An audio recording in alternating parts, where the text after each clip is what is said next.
Hello students, I hope you all will be fine. Today we will be revising the lessons of two lessons, a thousand paper cranes and let peace reign. Because today we are having the test of English literature, and today we will start the revision of these two lessons.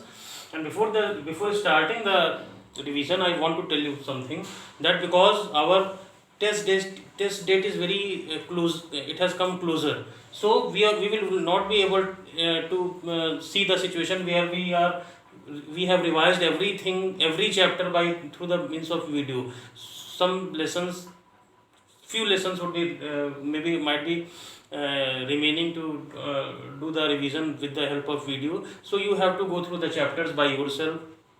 And what you have to study, you have to study the exercises that are given in your textbook in the last of the chapter very nicely. Exercises that are given in your textbook in the last of your chapters very nicely, and the word meanings that are written in your notebooks, the question answers that you have written in your notebook. Although the question answers will not come, it is it is an MCQ based exam. It is not a descriptive answer based exam. But if you have studied the question answers, you will be able to choose the correct option. So you, although it will not come, but if you are studying, then only you will be able to attempt the questions correctly. So go through the question answers very nicely. And especially in the last one or two lessons, we have done a last lot of MCQs. We have not done the question answers of descriptive base. So those MCQs are also very important for your examination point of view. In this way you have to study all the stories. You should know, say 7 or 8 lessons which is coming in English literature. You should know every story. We have discussed every story, you are knowing also, but then also you have to turn over the pages, you have to see the story. In short, you have to know every incident of the story, because the questions has to be framed from the story only, because question answers are not there. So MCQ based questions it is framed from the story only. So you need to know the stories of all the lessons. So, and MCQs which are given in your copy of the last 1 or 2 lessons, those. So all these things you have to do everything, but you have to study according to the examination, the format of the examination. The format of examination is MCQ based. So we have to prepare ourselves according to the MCQ based exam, not according to the descriptive answers based exam. So this was a short notice that I have to give you. And now we come over to the topic, and the first lesson is a thousand paper cranes. See here, thousand paper cranes is what? First of all, we all know that there was a nuclear explosion on Japan, on on the city of Hiroshima on August 6, 1945, and on 9th August it was again a bomb explosion on the city of Japan only, and that was the Nagasaki city. But here this is incident of Hiroshima, and this was the bomb explosion, nuclear bomb explosion that was done on Hiroshima on August 6, 1945. And this is the incident of a family of Hiroshima whose name is Sasaki family. And Sasaki families, they were survivors. Survivors means those who were facing this war. They were survivors, and the distance of their family, their home, from where the bomb was exploded, that was only 1 mile. 1 mile means 1.5 kilometers, like that. So 1 mile. So, and Sadako was one of the member of this Sasaki family, and she had 3 siblings. Siblings means brothers and sisters combinedly. It can be 1 brother and 2 sisters, 2 brothers and 1 sister, or 3 brothers or 3 sisters. Any types means 3 siblings she had. Now, because of the radiation of the nuclear bomb, there was a lot of problem there of the people who live there. Today also they are facing problem. Nuclear war is a very disastrous. Even after 1945 it was there, and today we are 2020, near about 75 years have gone. But now also the children who are born there, they some sort of disability is there. Either they cannot hear, or they have some problem in speaking because of the radiation. after 75 years also, that the negative effect is being continued. So after 75 years, if this situation is there, so at that time immediately what situation would be, you would think it. So on the during the sports day function, she felt very ill, and then she was taken to the doctor, and doctor diagnosed her, and the doctor came to know that she is suffering from a very serious disease called leukemia. And leukemia is what? It is a type of blood cancer in which there is very little possibility, means we cannot say that the person will remain alive. He or she has to die.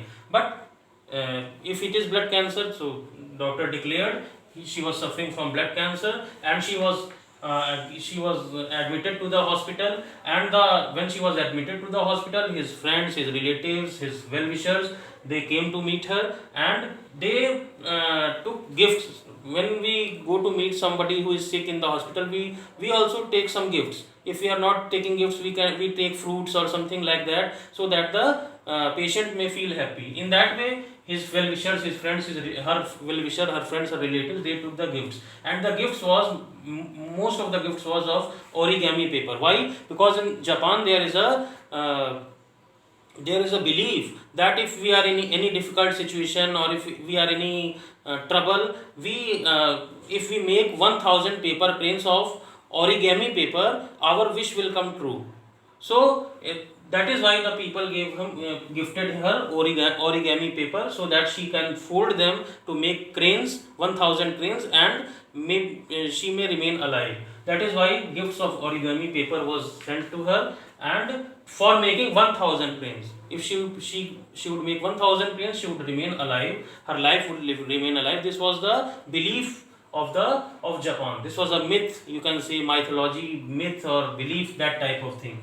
And then she started to make cranes, and she could manage to make 644 cranes, isn't it? 644 cranes she was able to make.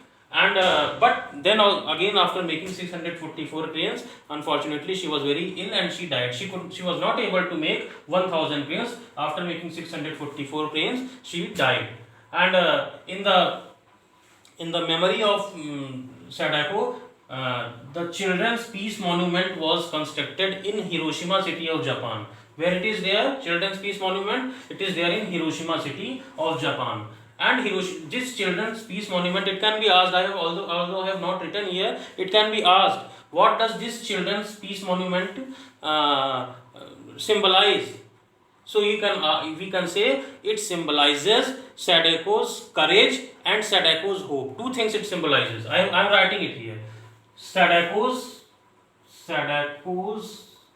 courage and Sadako's hope, isn't it? Hope. So these two things this monument symbolizes. And this was made for giving a message that the nuclear weapons should be abolished from the whole of the world. Nuclear weapons are the enemy of the mankind. So of any country it is there, of whole of the world, the nuclear weapons should be abolished. So this was the whole story. Now one or two books writers, their names can be asked. Light in Ruins. Who has written Light in Ruins? It is of this account only, of Sadako. So it has been written by Robert Jung. And one more children's book it is there, Sadako and 1000 Paper Cranes. Who has written this, Sadako and 1000 Paper Cranes? It has been written by Eleanor Poor. These two books are very important, you learn it. Light in Ruins, Robert Jung, and Sadako and 1000 Paper Cranes, Eleanor Poor. Now this was the first lesson. Second is Let Peace Reign. Let Peace Reign is the incident of a school where the children come to know that some Pakistani cricketers are involved in match fixing. So they are and now when they come to know that some Pakistani cricketers are involved in match fixing, they started to tease the boys who are of Muslim community, and they are going by the bus to their houses after the school has become dispersed. They are going to the houses and they are teasing the students of Muslim community. And one boy whose name is Samir, he was Samir, you see here, head boy, who was the head boy of the school, he was also sitting in the bus and he was seeing all these accounts. But he didn't say anything. He decided to talk about this matter in the school the next day, and the next day he did not take this matter to the principal's office, but he decided to resolve the issue by himself only. And he called the students and he talked to them that why are you teasing those boys? They are our friends. So they understood, and because of this behavior, the other boy who is the sports captain of the school, whose name is Vikram, he was very impressed by Samir, because his behavior impressed him very a lot, and he offered him he Vikram offered him Samir friendship, and they both became friends. They were talking so many things with one another, and in that conversation, this Vikram asked that who is your role model. So Samir is replying that my three persons are my role models, Gandhiji and Mother Teresa, but one more person, Rosa Parks. She is not very earlier, very recent personality this is. So she is Rosa Parks, and she has also fighted for the racial discrimination. So she is also my role model.